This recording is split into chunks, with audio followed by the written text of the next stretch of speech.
Hello and welcome to the Unnamed Sports Show here on the Sports Talk Line Network, where we talk sports 24/7, 365. I am your host, Joshua Griffith, and thank you very much for joining me.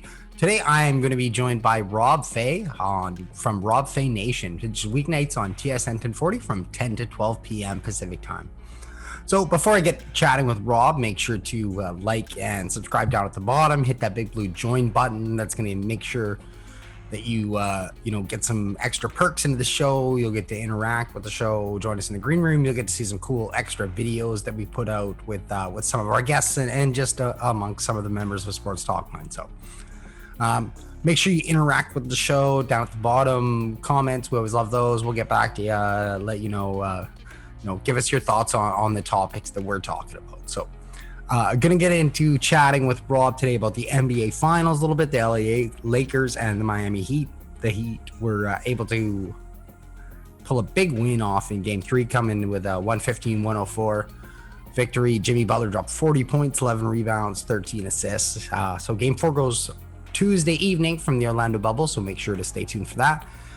So we are also going to be talking about the Canucks and their pursuit of Oliver Ekman-Larsson. Canucks fans, I'm sure you know all about this. You're going to want to stick around for Rob's take on this because it was pretty good. And yeah, it had me going pretty good. Kind of changed my mind on the whole thing. So you're going to want to stick around for that. And we're going to finish things off with some NFL chat. And yes, we will be talking Russell Wilson and the Seahawks, unfortunately. So like I said, make sure to like and subscribe down at the bottom, join, and stay tuned for all of our great Sports Talk Line shows. So if my producer Lee can cue this up for us, we will get it ready in 3, 2, and 1. I hope you enjoy. All right, so I'm joined now by Rob Fai, host of TSN's Rob Fai Nation, weeknights from 10 to 12 p.m. Pacific time, and broadcaster for the Vancouver Canadians. So Rob, thank you so much for joining me today. Hope you and your family have been staying safe and healthy during these times. Yeah, relatively so. I mean, I just sit back and I think back in February when life was quote unquote normal, how we were just assuming everything would always be fine. So the stuff that you're reading about in your history books is now being lived in real time and still kind of surreal to me. Yeah, it's still a little bit interesting getting used to just all the different aspects and everything. I'm back working at a grocery store now, and just the precautions and things now that won't be going away anytime soon. Yeah, no doubt. So before we, I want to talk NBA Finals with you, but before that, just in case people aren't familiar with your work, if you could just tell us a bit about the Rob Fai Nation show and then about your work with the Vancouver Canadians as well. Absolutely. Well, the Canadians started in 2007, and that was after a run through everything from country music to news to all kinds of different avenues that eventually led to the opportunity with the Canadians. And when people ask, how was I able to do a single man booth? I think it was because I drew from all those experiences. And that's what I tell young broadcasters or aspiring broadcasters is don't worry about the medium. It might not be what you think you want. Like, for example, if you want to be a sports analyst or a sports insider, you may have to take that long winding road. So that's what I took. And that's why I'm kind of cool with it. But it's allowed me to, once I got my own show on TSN, talk about more than just one sport, because all of the other opportunities that I took, I mean, I covered the Grizzlies for 6 years. I did Western Lacrosse Association. I did all of these different sports, university sports. And so it's all kind of funneled into the opportunity that I got. And I didn't get that opportunity till I was in my 40s, where I got to host my own show. So I got a lot of experience and a lot of treads been left on the road just getting to this point. So now when you tune into my show in the wee hours of the night, I'd like to talk about more than just hockey. And I think it's been pretty well received. It has been really enjoyable to listen to. And, for those people who enjoy late night sports or, who get off at, usually I work 1 to 10. And when I get off, the drive home is Rob Fai Nation. And then I can turn it on when I get home and, I got a nice recap of the day's sports and it's everything, yeah, like you said, it's not just hockey. It's a little bit of baseball. It's a little bit of football and it's a little bit of NBA. And that's kind of what I wanted to move on to next, the NBA Finals. Yeah, absolutely. So the Heat were able to take Game 3, 115-104, kind of made it a series. Jimmy Butler pretty much put the team on his back there with a pretty amazing performance. So what have you made of the NBA Finals so far? Well, I was hoping that the NBA final would be a series because that would be the worst case scenario for the NBA, who fought so hard to get through this bubble process. And much like the NHL, have done a pretty good job about it, all things considered. But I've said right from the start of the postseason that this was LeBron's NBA final to lose. And I love the storyline that comes along with the Lakers potentially winning it because, of course, with Kobe Bryant passing back in February, what a story it would be if they could bring that trophy back to LA and lay it at the memorial of Kobe Bryant and said, we did this one for you. I mean, maybe that's the sexy PR guy in me, but that would be an unbelievable scenario if that was to happen. But I and Shantelle Chang, who is kind of like the co-host of these segments when we talk basketball, we both said the same thing, that Miami every night would have to play their absolute best game if they were going to compete. And that's what happened in game 3. Jimmy Butler, as you mentioned, went off, and he's going to have to play like that the entire rest of the way, because I can tell you now that all of a sudden the Lakers got a little bit of a slap in the face, and this isn't just going to be a 4-game cakewalk, knowing that Miami's got some pretty significant injuries. I think they're going to step up. Game 4 my gut says the Lakers will blow them out in game 4. And I just think that this is going to be over in 5. And yeah, it was good that Miami at least saved a little face and got a victory, but that march for LA is too strong to stop. Yeah. You mentioned LeBron, and then too, Anthony Davis is just been playing unreal. Will probably win NBA Finals MVP if things continue on down this line. But yeah, just the storyline of the Lakers being able to bring it back to LA, bring the title back, to honor Kobe, and especially with LeBron James basically setting this all up a couple of years ago when he chose to come to Los Angeles. So there is a lot of storylines. Yeah, well, LeBron's a corporation. Never forget that. As much as we look at him as an athlete, he knew that Los Angeles was going to be the finishing avenue because, he's got a lot of stuff in the production business as well. And his team was in LA, I want to say 4 or 5 months before he finally put pen to paper on that contract. And there was always the understanding that he would end up in that major market, which makes a lot of sense for LeBron post NBA as well. But one thing, Joshua, I'll say really quickly on this Anthony Davis stuff. How many times when you look back at a trade, do you actually see two teams both benefit from that trade? Obviously the Pelicans don't have a potential NBA MVP, but what they do have are pieces like Brandon Ingram. They cleared the path for a new system when, of course, Zion showed up, and it actually probably worked out advantageously for the Pelicans as well, as we know that he would be it'd be a case of having one and then a bunch of C minuses, whereas now they can build their team a little more rounded, whereas the Lakers get that one guy that can help LeBron get across the finish line. So I look back at that trade, and at first blush, I thought, oh my God, this is just going to be a disaster for the Pelicans. But the guys that went back have actually turned out to be okay. Don't know if Lonzo Ball is a part of that, but overall, I think it's been a pretty good trade for both teams. Yeah, that it was one at that beginning. You're like, oh, geez, New Orleans, what are you doing? You're just getting fleeced here. But yeah, now it's looking. Lonzo Ball's always trying to obviously wants to get in the rumor mill a bit again, as I see his name's floating out about there, wants to get a trade, or who knows what he's up to now. So, you kind of mentioned already the NBA bubble and just the playoffs in general.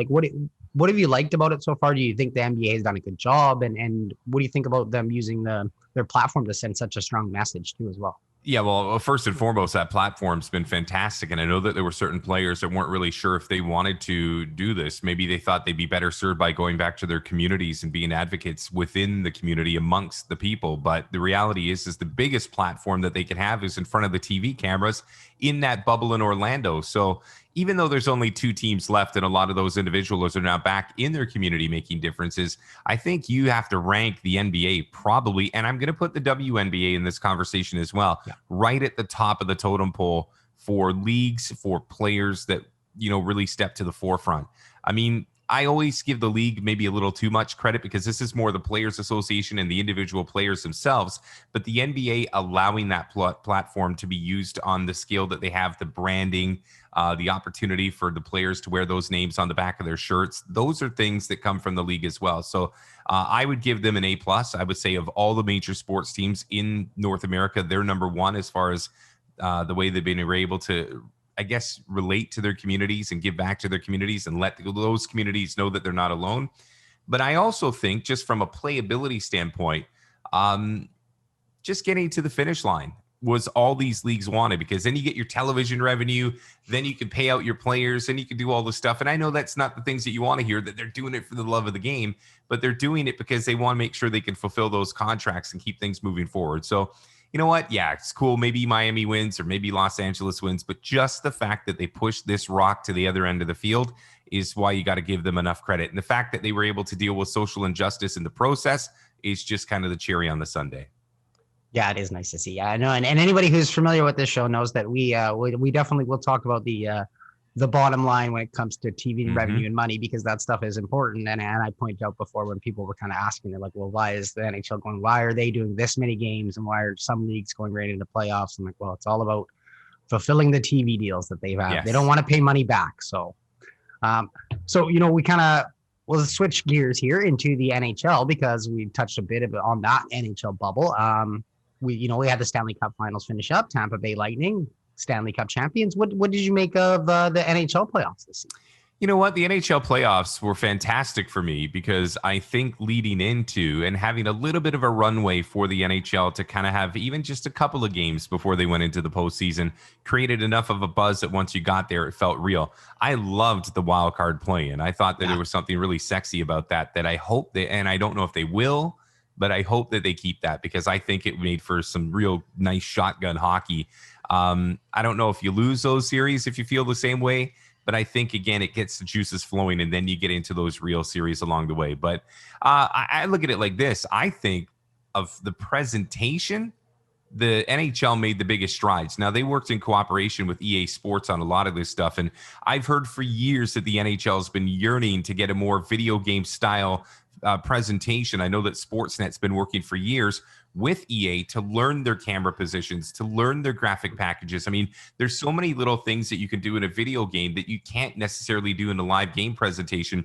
But this was the one year that Sportsnet and the NHL could test a few things. And for example, you see in the background, they didn't do things like the NBA did, putting fans in Zoom monitors and having all that kind of stuff. They went with the big graphic package, and the graphic package, I think, was probably the best development that we saw of all the off-ice stuff with their new presentation. And I hope they keep that moving forward, at least in some way, shape, or form, because I thought it looked awesome. I mean, you're watching this game on the ice, and above you, just within your eyesight, is you can see stats, and you can see the player's shot, and when the goal scored. Everybody's got their own player card that comes from that specific team's organization.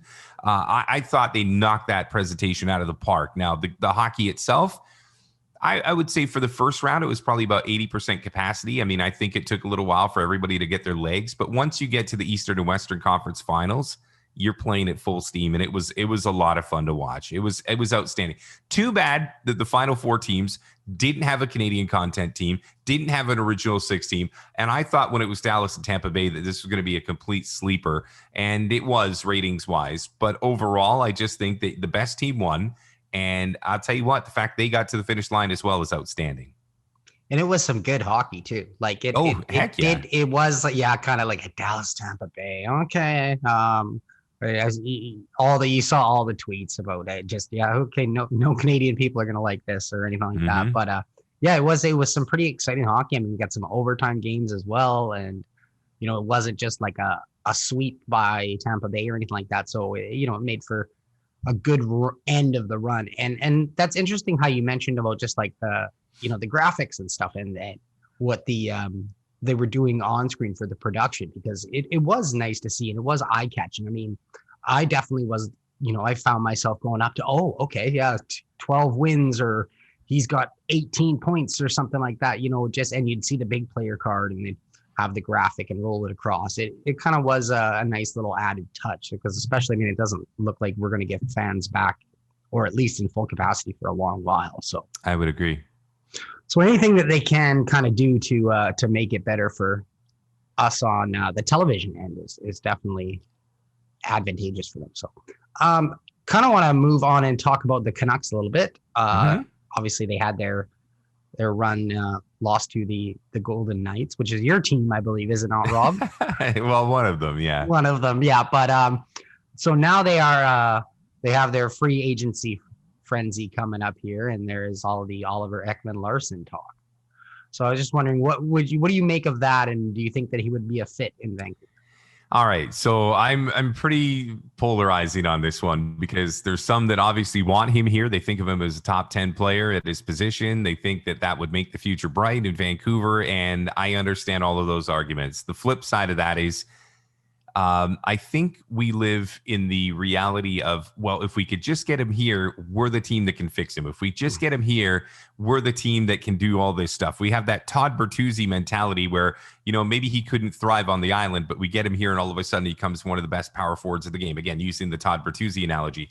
The other thing that I think Vancouverites have is a bit of an inferiority complex when it comes to being able to get a big player. So imagine one of these top 10 players at his position all of a sudden saying, I've got two teams on my list and Vancouver happens to be one of them. Well, all of a sudden, everybody in Vancouver thinks the guy's the greatest thing since sliced bread because he's actually chosen us. He likes us. He believes in us. And I sit back and I say to myself, that's cool. Like, don't get me wrong. Oliver Ekman-Larsson is a great hockey player. Don't let the analytic over the last year or two really dictate the total package because you're right. Maybe in a different schematic with a different coach, things can work out. Too many what ifs for a guy that's carrying a mammoth contract. Now, let's remember something, and I don't want to make an immediate comparison because I do think they're two completely different players, but remember the buzz of Loui Eriksson before he got here. Here's a guy coming off a 30-goal season. Here's a guy coming off, a part of an organization that, we get somebody from Boston, and we're gonna thrive under Loui Eriksson. And then it didn't pan out. Like, don't get me wrong. If Oliver Ekman-Larsson ends up coming to Vancouver and exceeds a la JT Miller, then Jim Benning looks like a genius. I look like an idiot, and everybody in Vancouver is probably happy because we're moving forward. But that is too much of a roll of the roulette wheel for me. I look at it like this.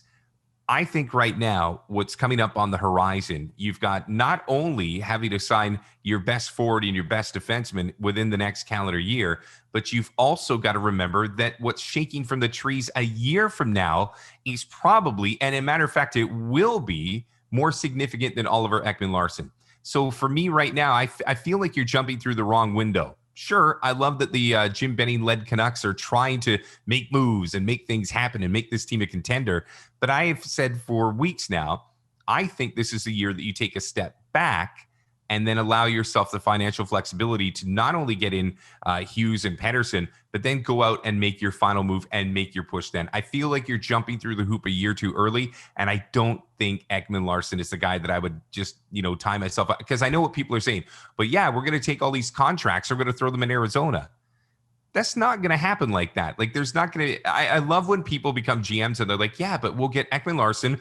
Arizona will retain 25 to 30% of their salary. So now all of a sudden he's a $6 million guy. We're going to be able to get rid of Eriksson. We're going to be able to get rid of all of our problems all in one magical swoop. And that's just not how hockey works. Especially, and let's not forget this, the Coyotes and the Canucks, as of today, are in the same division. And I look at Boston on the other side of the water, meaning the other conference, and I just said to myself, Vancouver's deal would have to be significantly better than Boston's to get what they want because Arizona's only dealing with two teams. And I know Jim Benning got to scratch the itch, and I just sit there and I'm like, this better work out if we do it. And I'm very leery of him making this move. I absolutely love the Eriksson comparison, but apparently Vancouver fans need a very high-priced Swede sitting in the press box, so that could work out maybe in the future. And then also too, the whole he wants us thing, and I wonder too if it has also a little bit to do with with Boston being the other suitor. We don't really Canucks fans are like, well, we don't want Boston to get him. He wants us. No, he's coming here. Vancouver's inferiority complex is second to none. It's second to none. As a guy that's from Toronto, and I boo hiss, but let me put it to you this way. We all sit there and we bitch and moan about Toronto and they're the center of the universe and yada, yada, yada, and they got to look at it.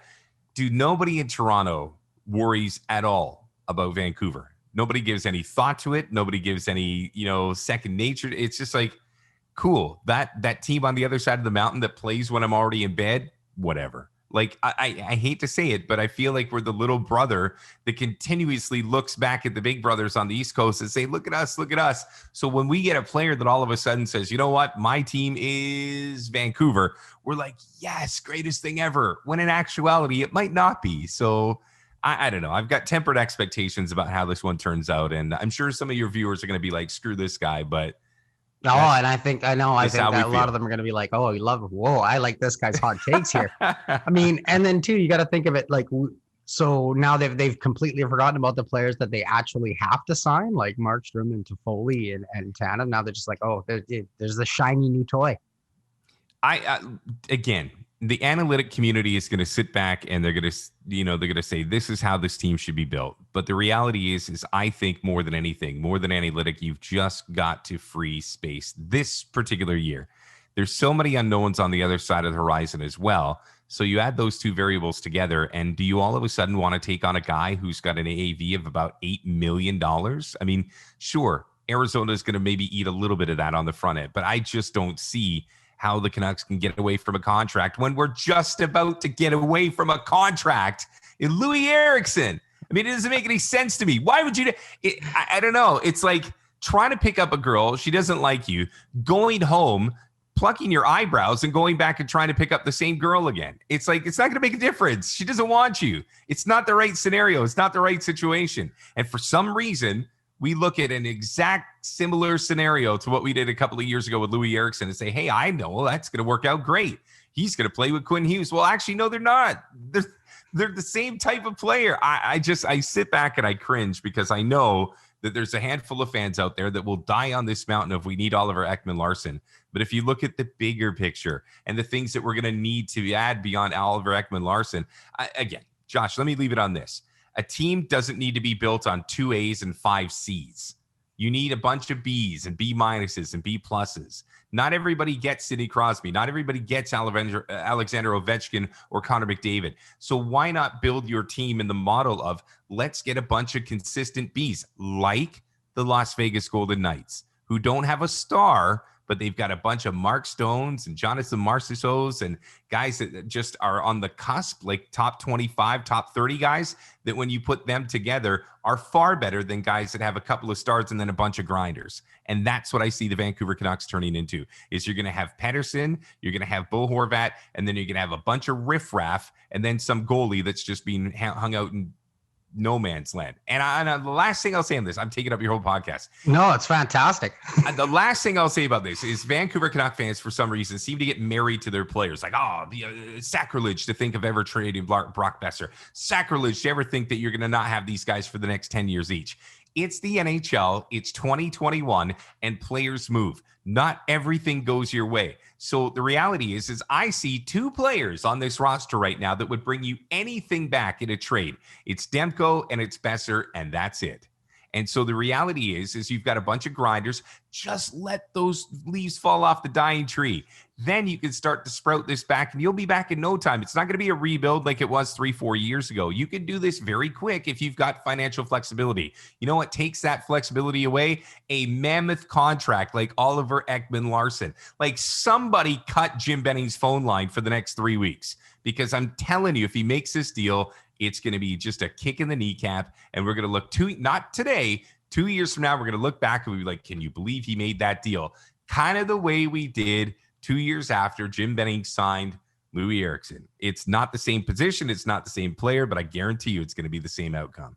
With the definition of insanity? Doing the same thing over again and expecting a different result. That's what we might be seeing here. And I'm with you on that. I mean, if you look at Brock Boeser's, his qualifying at the end of his contract, you're paying him close to $8 million. So you can be able to afford that when you have Hughes and Petey, you're going to be signing them for 9 and 10. You can't be paying Boeser 8. Get rid of him now. I'm in the minority. I would totally make that move. I wouldn't even blink. I would make the move on Brock Boeser, and I would do it right now. And if it gets you a couple of picks back, cool. If it gets you a piece, cool. But I'm telling you, you look up and down that roster. I love when people are like, yeah, but we could just trade off Antoine Roussel, or we could trade off insert here. We'll have suitors for Jake Virtanen. I'm just like, I know what you're doing. You're sitting there and you're playing hockey's version of Stratomatic, where you're thinking if somebody wanted Jake Virtanen would be gone. Right, Troy Stetcher. You could sit and do the laundry list. But this is the thing. There's so many people that think, oh, yeah, well, we could just get rid of him. There are 31 other general managers in the National Hockey League that are sitting around and know exactly the troubles that Vancouver is facing. And if you think that they're just going to sit there and make it easy for them because, hey, you know what? Jim Benning's going to make this move and make these. It doesn't work like that in the NHL. It doesn't work like that in any sport anymore. So the trade that you think you can make is likely not going to happen. And it's never going to work equal value. Like, you're never in the NHL going to see a 1-for-1 trade. Like, hardly ever. And if you think Jim Benning's going to roll into this offseason, which is the most important one of his career, and all of a sudden rattle off 4 to 5 beneficial trades for the Vancouver Canucks in synchronicity without stubbing his toe on anything, then you haven't been paying attention to the Vancouver Canucks over the last 5 years, because it's really 6 of one, half a dozen of the other. And when the smoke clears, you're like, oh, okay, it was fine. But the one thing I will say is we're going to get to see the real Jim Benning this year, because there's no Trevor Linden. There's no Judd Brackett. There's no crutches for him. This is on him now. Francesco's giving him the key to all the and Weisbrod is eye candy. I was going to say he can still fire Weisbrod. Yeah, I mean, that's about all he's got left. But no, the reality is we're going to see what Jim's truly made of this year. And I'm telling you right now, if he thinks that Oliver Ekman-Larsson is a splash that he makes, cool. But you have about 5 other fires that you need to put out as well. And there's not as many dance partners as he thinks. And I think this is going to blow up in their face this year. I'm not as optimistic as everybody else in Canuck Nation. I know I said, Josh, one of the worst things that could have happened is the Vancouver Canucks went on the run that they went this year, because the Canucks are still technically 2 to 3 pieces away from truly being a contender. There's one thing to get to the postseason. There's another thing to win in the postseason. And the worst case scenario happened to Vancouver, because now their fans are like rabid. They're like, oh my God, we're here. It's happening. But the reality is I still believe that patience is a course. You take your food, you eat it, you just digest it this year. You get through one more season. Sure, maybe you don't get to the Western Conference Final. Maybe you're like, come on, we got to go. Our window's open. But if you can just show a little bit of patience, a little bit of resolve, I promise you, if you can get those 2 big guys locked up in Pettersson and Hughes and look at what's coming on around the corner, you will be a far better team for it. But in the world of sports, in the world of social media, in the now era, we probably won't. We'll probably blow our load this season, and then we'll be looking at the other teams like Calgary and Edmonton who finessed their teams a year from now. We'll be like, why didn't we do that? And it's because, the shiny nickel appeared and we couldn't avoid it, because he liked Vancouver. Because he picked us. He likes us. He really likes us. So I'm pleased to be joined now by Rob Fai from Rob Fai Nation here on the Unnamed Sports Show. So I want to get into a couple more sports. We kind of used a fair bit of time talking about the Canucks, but that's fine with me. But so we had week 4 in the NFL, and it kind of wraps up Monday night with we get 2 Monday night games, yes, the Green Bay and the Falcons, and the Chiefs and the Cam Newton-less Patriots. So just any storylines from week 4 that kind of caught your attention? Or yeah, I mean, the Bills are for real. I thought they took on a pretty good Raiders team that looked a little out of sorts. And it's funny because I know that not David Carr, the Carr quarterback with the Raiders. I'm sorry, I'm having a total mind blank right now. He came out post-game and he's like, I'm tired of losing. I've had enough. Can't happen anymore. And John Gruden's like, he's a little frustrated. We'll get through it. We're going to work through it. Teams look uncomfortable and teams look disoriented when the team that they're playing is well prepared and a good team. And I think one thing that we're starting to learn right now is Buffalo is going to be that team to come out of the AFC East. It's been New England since shortly after the creation of Fire with Tom Brady and everything that's going on here. Hold that thought on Tom Brady. But the reality is Buffalo made the Raiders look very average in week 4. The other thing that I like is Tom Brady. And it's not just the fact that he had fantasy football points galore. It's the fact that he is now starting to get his cadence and his rhythm, and things are starting to fall in place in Tampa Bay. And they're loaded offensively. If their defense can be half-ass, they're going to win some games. And that is a team that I think is going to sleep on some people. Like, don't get me wrong, Tom's always going to have the spotlight because it's Tom terrific. But they've got a lot of weapons. And if they can stay healthy, they won that game yesterday without Gronk. They won that game on a lot of slant routes. They won those games on a lot of, instead of taking the long shots, they did a lot of 5, 8, 10-yard gains. And that's how you win when you're a team that is starting to build and starting to grow. And every once in a while, you can take your shots. But you can see Tampa Bay starting to put it all together now. And the only other thing that I'll take away from the week actually happened early on. And, I've wanted to be a huge fan of Baltimore. There's something that I really like about Lamar Jackson, but He's getting a little exposed right now. And I think the bar was so high on him based on what he did last year that you forget that keeping that height and that level every week is impossible. And you're starting to see some chinks in the armor. And don't get me wrong, he played a great game, but you're starting to look and find holes, which you couldn't do last year. Couldn't do it. He was flawless. It was like a Komenich perfect 10. But I don't know. I look at a guy like Patrick Mahomes. I look at a guy like Russell Wilson. I look at, elite quarterbacks that have more than just one element, more than one tool in their tool belt.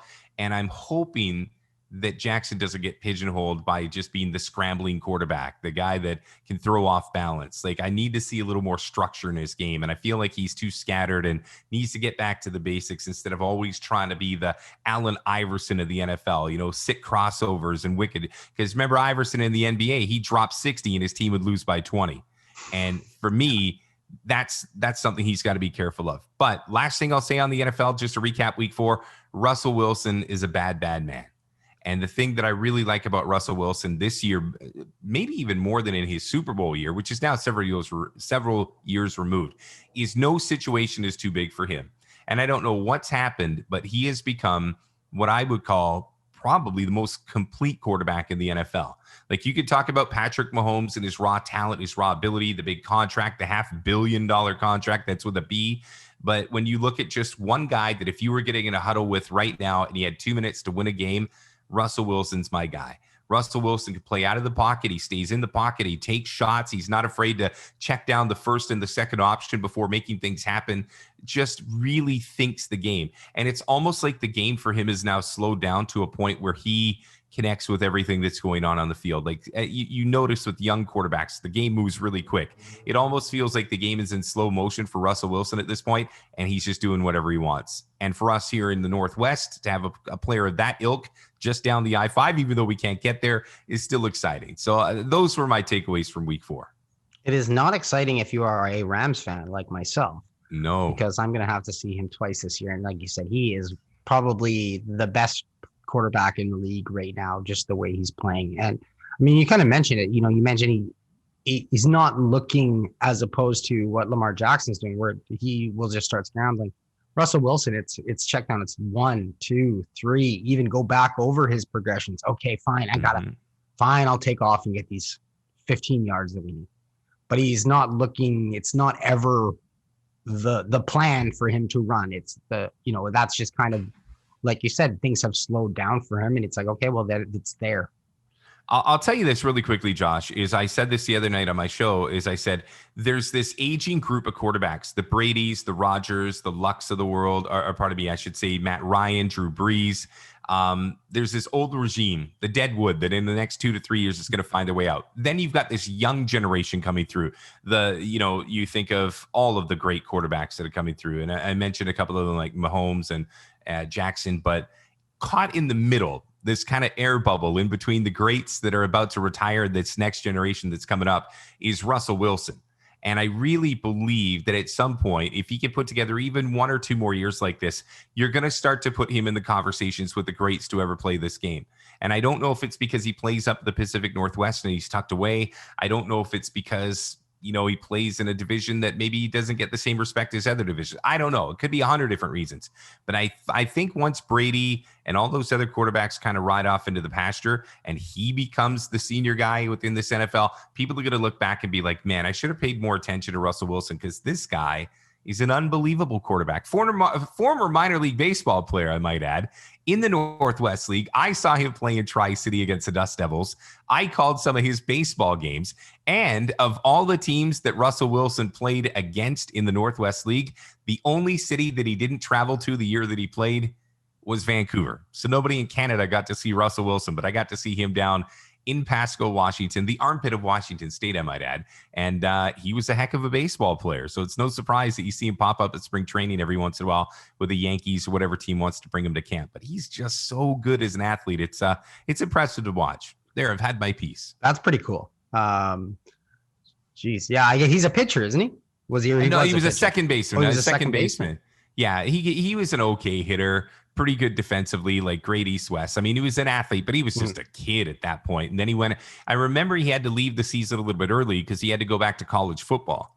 And I remember there was like a week and a half in the season, if memory serves me correct. And he left and went back to Wisconsin because there was football. And, people are like, oh, well, what's he going to be? Does he really want to be a baseball player, or what's he going to do? Little did they know that within probably a decade, he would end up being a Super Bowl winning quarterback. I think he made the right decision. I think so too. And, you mentioned he doesn't really get the national coverage. If you think about, what he's kind of done, 1 Super Bowl win, 2 Super Bowl appearances. Well, isn't that what Eli Manning did? But, let's put it to you this way. I think Eli's got him on the rings, but Russell Wilson should have 2. Yeah. I see on the weekend too, he decided to throw the ball again. Yeah, which, I don't know. If you be honest, if you were to run that play over 100 times, he'd probably make that throw 95 more times. It just happened to be the final play of the Super Bowl. So it happens. It's always good. Well, Rob, we're already taking up a bunch of your time now. So, just want to thank you again for joining me. What do we got to look forward to on the Rob Fai Nation show this week?